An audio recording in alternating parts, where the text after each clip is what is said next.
Hello friends, आज का जो हमारा अभ्यास है वह है जीआई पाइप पर एडजस्टेबल डाई की मदद से चूड़ी काटना। तो अभी हम देखेंगे कि इस अभ्यास को करने के लिए हमें क्या क्या आवश्यकताएं हैं। तो आवश्यकताओं में बात करें तो सबसे पहले हमें ज़रूरत पड़ेगी एडजस्टेबल 2 पाइप डाई की। तो इसको मैंने इसके पार्ट्स को खोल के रखा हुआ है, आपको एक एक करके मैं बताऊंगा कि इन पार्ट्स के क्या नाम हैं। तो ये हमारी एडजस्टेबल डाई है। उसके अलावा हमें आवश्यकता पड़ेगी इस मेजरिंग टेप की या फिर स्टील रूल की। नेक्स्ट हमारे पास हेक्सा ब्लेड होना चाहिए या इलेक्ट्रिक कटर होना चाहिए। इन दोनों की मदद से हम वर्क पीस को काटेंगे। अब हम बात करें सामग्री की, तो सामग्री में हमें एक तो लुब्रिकेशन ऑयल चाहिए, क्योंकि जब हम चूड़ी काटते हैं तब हमें लुब्रिकेशन की आवश्यकता पड़ती है। और दूसरा चाहिए हमें पाइप पीस, जिसके ऊपर हम चूड़ी काट के देखेंगे। हमें मार्कर चाहिए मार्किंग करने के लिए कि कितनी लेंथ हमने काटनी है, जिसके ऊपर हम चूड़ी करेंगे। तो जो इसका हमारी प्रक्रिया होगी उसमें सबसे पहले हम पाइप का चयन करते हैं। जिस पाइप पे हमने चूड़ी काटनी है उसको चयन करने के बाद उसमें हम मेजरिंग करते हैं और मार्किंग करते हैं। मतलब जितनी लेंथ में हमने चूड़ी काटनी है, जितना हमें वर्कपीस चाहिए उतना हम काट के उसमें चूड़ी काटेंगे। चूड़ी काटने के लिए सबसे पहले हमें ये जो एडजस्टेबल डाई है इसको आपस में फिक्स करना पड़ता है। इसके अलग अलग पार्ट्स हैं, इसकी सेटिंग करनी पड़ती है। और उसके बाद हमारी जो वर्क पीस होगा कटा हुआ उसको हम पाइप वाइस में बांधते हैं और उसके बाद चूड़ी की जो प्रोसेस है वो शुरू करते हैं। चूड़ी बनाते समय हम एक चीज़ का ध्यान रखते हैं कि साथ साथ में हम लुब्रिकेशन करते रहें। अगर हम लुब्रिकेशन नहीं करेंगे तो हमारे जो कटर होंगे वो खराब हो सकते हैं। आइए अभी हम देखते हैं कि जो हमारी एडजस्टेबल पाइप डाई है उसके भागों के नाम क्या है। तो सबसे पहले एडजस्टेबल जो हमारी डाई है उसमें ये भाग है, इसका नाम होता है स्टॉक। तो ये डाई का स्टॉक होता है। उसके बाद एक भाग ये है, ये डाई कवर होता है जो यहाँ पे सेट होता है। नेक्स्ट हमारे पास होते हैं डाई कॉलर। तो ये अलग अलग साइज में आते हैं। अगर हमने आधे इंच की पाइप में चूड़ी काटनी है तो इस कॉलर का प्रयोग करेंगे। ये हमारे पास 3/4 इंच यानी पौना इंच के लिए है और ये हमारे पास 1 इंच के लिए है। तो जिस भी साइज की पाइप में हम चूड़ी काटेंगे उसी साइज का हम जो कॉलर है उसका इस्तेमाल करेंगे। नेक्स्ट हमारे पास कटर रहते हैं। तो कटर जो होते हैं इनका मेन काम होता है चूड़ी काटना। तो ये एक साइड से चैम्फर्ड होते हैं, एक साइड से चैम्फर्ड होते हैं। इसका ये फायदा है कि इजीली पाइप को अडॉप्ट कर लेते हैं।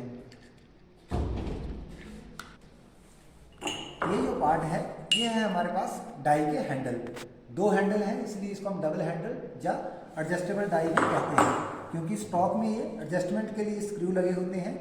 तो इसलिए हम इसको एडजस्टेबल डाई भी कहते हैं। इसमें इन स्क्रू को कसने के लिए हमारे पास स्पैनर रहता है जो 14-15 के साइज में उपलब्ध है।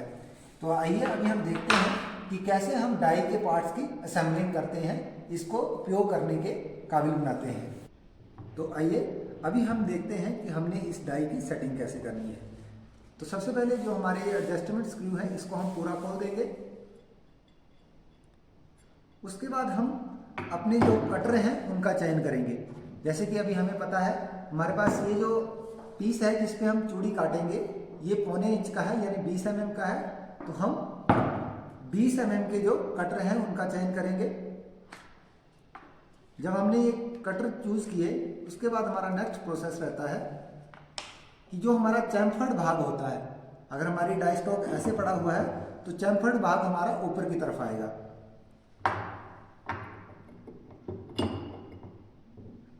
इसमें हमने दोनों को रख देना है। चैम्फर्ड भाग ध्यान रहे ऊपर की तरफ आएगा। अब नेक्स्ट हम इसमें लगा देंगे जो हमारे पास डाई का कवर है।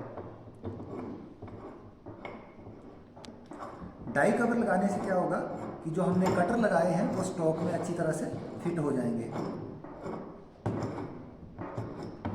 इसको हम पूरा टाइट करेंगे।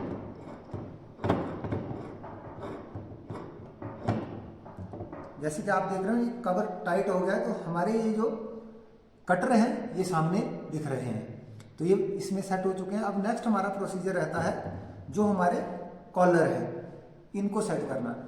तो हमने जैसे कटर लगाए हैं 3/4 इंच के लिए, तो हम जो कॉलर है ये भी 3/4 इंच के लिए लगाएंगे। इसको लगाने के लिए हमें ये कॉलर का जो स्क्रू है इसको पूरा पीछे करना है और इस तरीके से सेट करना है। तो इस तरह हमारे डाई के इतने भाग बन चुके हैं।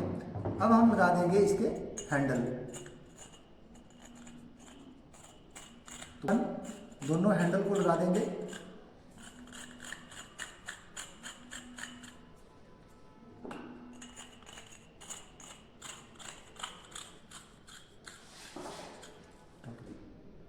तो अभी आप देख रहे होंगे कि हमारी डाई जो है वो सेट हो चुकी है। अब हमारा नेक्स्ट प्रोसीजर रहता है, पाइप हमने चूज कर ली है कि हमने आज 1.25 इंच की पाइप में ये प्रैक्टिस करनी है। तो अब हम इसकी लेंथ चूज करेंगे। जैसे फॉर एग्जांपल हमने मान के चले कि हमने 9 इंच की जो पाइप लेंथ है उसमें चूड़ी बनानी है। तो हम यहाँ से लेके इसमें मेजरिंग टेप की मदद से या स्टील रूल की मदद से 9 इंच पे मार्किंग करेंगे। तो आप देख रहे होंगे ये हमारे इंचेस हैं। तो हम इस पे मार्किंग करेंगे 9 इंच पे। जैसे हमने ये मार्किंग कर ली है, अब हमारा नेक्स्ट स्टेप जो रहता है वो रहेगा हेक्साइन का। मेजरिंग और मार्किंग के बाद नेक्स्ट स्टेप रहता है हमारा हेक्साइन का। तो आइए अभी हम देखते हैं इसको हेक्साइन करके। हेक्साइन करने के लिए हमने इस पाइप को पाइप वाइज में बांधना है।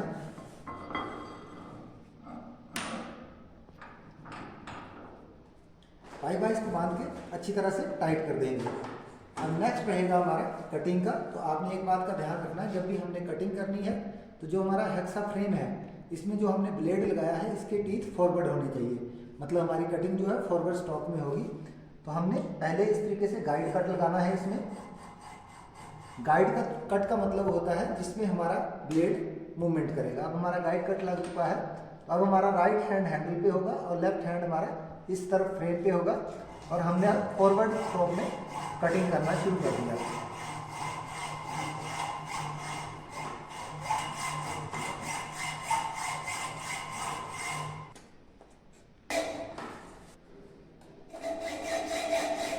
इसमें हमने एक बात का ध्यान रखना है, जब भी हमने कटिंग करनी है तो जब हमारा कट लंबा होता है तो हम इसमें साथ साथ कूलेंट का यूज़ कर सकते हैं। इसमें हमारा कोई पर्टिकुलर कूलेंट हो सकता है, नहीं तो आप सिंपल पानी से भी इसकी कूलिंग कर सकते हैं ताकि हमारा ब्लेड गर्म ना हो और ब्लेड टूटे ना। अगर ब्लेड टूटता है तो हमें चोट लग सकती है। इसके बाद एक और ध्यान हमने ये रखना है कि जब हमारा कट लगभग पूरा हो जाएगा, थोड़ा सा बचेगा, तब हमने ब्लेड की स्पीड को कम कर देना है ताकि जब ये पीस कटे तो ये नीचे गिरने से हमारा नुकसान ना हो।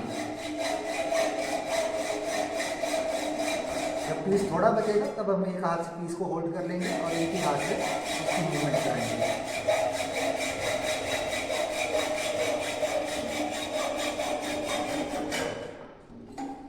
तो इस तरह से आप देख रहे हो हमारा पीस जो है पूरी तरह से प्रॉपर्ली कट चुका है। इसका कट भी बिल्कुल सही है। तो अब हम इसमें देखेंगे चूड़ी बना के। तो हमारा वर्क पीस जो कटा था उसको अभी हमने यहाँ पे पाइप वाइज पे बांध दिया है चूड़ी बनाने के लिए। यहाँ पे बांधने के बाद जो हमारी पाइप डाई है, ये हमारी पाइप डाई है। हमने एक चीज़ का ध्यान रखना है कि हमारा कॉलर जो है इसका कवर और कॉलर अच्छी तरह से टाइट है। इसका अभी आप देख रहे होंगे कवर थोड़ा लूज है, तो मैं इस स्क्रू को स्पैनर की मदद से, तो ये जो हमारे पास स्पैनर है इसकी मदद से हमने इसको टाइट कर देना है। अच्छी तरीके से टाइट कर देंगे तो हमारा ये कवर जो है, कॉलर जो है टाइट हो जाएगा। अब हमारे पास नेक्स्ट स्टेप रहता है कि हमने इस डाई को लगाना कैसे है। एक बात का ध्यान रखें कि कभी भी हमने डाई इस तरीके से नहीं लगानी है। जब हम चूड़ी बनाएंगे डाई इस तरीके से नहीं लगाएंगे। डाई लगाने की सही विधि इस तरीके से है। तो एक बार आप इसमें ऐसे बैठ के चेक कर सकते हैं कि हमारे जो कटर के टीथ हैं इसमें अच्छी तरह बैठ जाएं। जब ये काम हो जाएगा, नेक्स्ट हमारे पास ये काम रहता है, ये जो एडजस्टमेंट है, इस एडजस्टमेंट के जरिए हम डाई को पूरा फिट कर देंगे। इसको हल्का सा हम स्पैनर की मदद से कसेंगे। कसते समय ध्यान रखें कि दो जो ये एडजस्टमेंट स्क्रू लगे हैं इन दोनों को बराबर कसना है ताकि हमारी चूड़ी जो है इवन बने। जितना इसमें कसेंगे उतना ही बॉटम वाले स्क्रू को भी हम कसेंगे।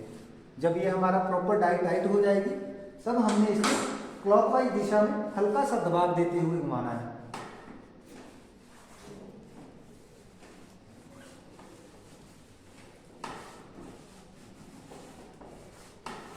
इसको आप तब तक दबाव देते रहें जब तक कि हमारी डाई पूरी तरह इसमें सेट ना हो जाए।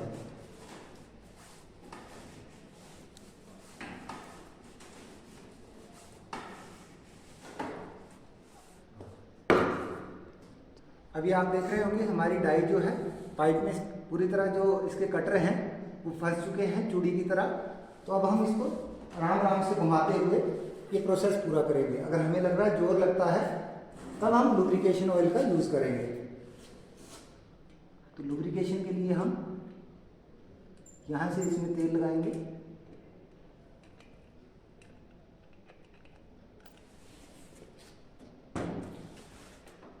और फिर साथ में इसको घुमाते भी रहेंगे।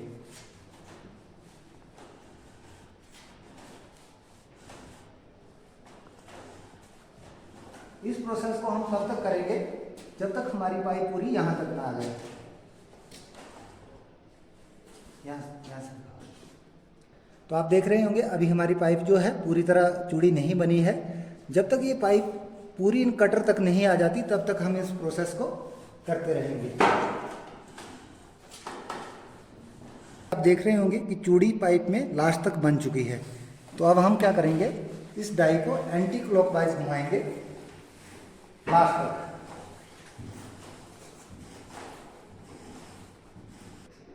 जब हम डाई को घुमाते हुए पूरा खोल देंगे, पूरा वापस ले लेंगे, उसके बाद दोबारा इन एडजस्टमेंट स्क्रू को टाइट करेंगे ताकि हमारी चूड़ी जो है वो गहरी बने।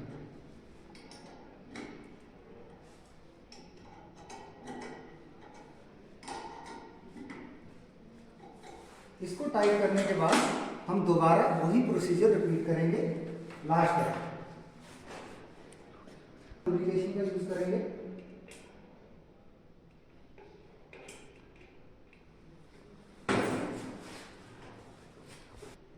तो आप देख रहे होंगे अभी दूसरी बार भी हमारी चूड़ी की जो प्रोसेस है वह पूरी हो चुकी है।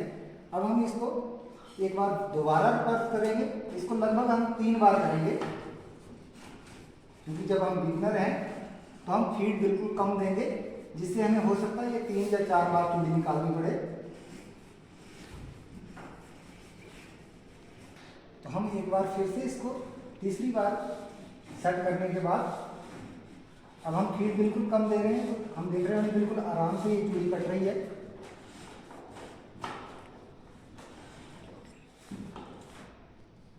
तो हमने इसमें 3 बार अलग अलग टाइट करके प्रैक्टिस कर ली है थ्रेडिंग की। अब हम इसको चेक करेंगे एक स्टैंडर्ड फिटिंग की मदद से। पहले हम इस डाई को यहाँ से निकाल देते हैं। इसको बिल्कुल आराम से निकालेंगे ताकि हमारे थ्रेड खराब ना हो।